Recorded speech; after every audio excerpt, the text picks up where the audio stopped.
Olá! Sejam todos muito bem-vindos a este vídeo preparado com todo o meu carinho.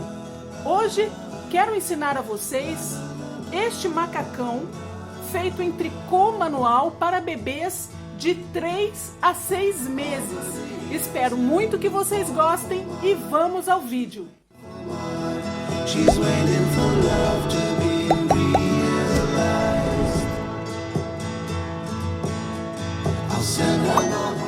Parte de trás dos pontos. A carreira número 8, o avesso, eu vou fazer completa em tricô e já volto.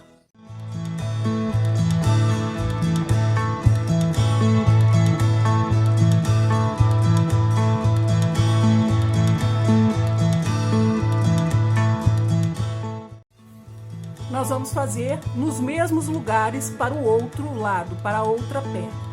Eu vou terminar de fazer a perna e volto para a gente mostrar os detalhes.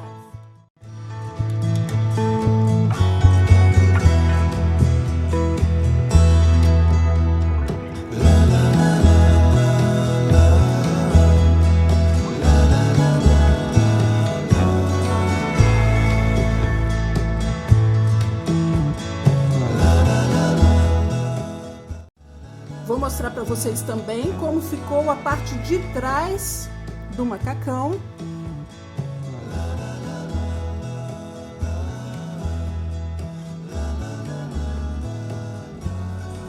Espero muito que você tenha gostado do vídeo. Se gostou, por favor, deixe o seu joinha, se inscreve no canal e clique também no sininho para receber notificações.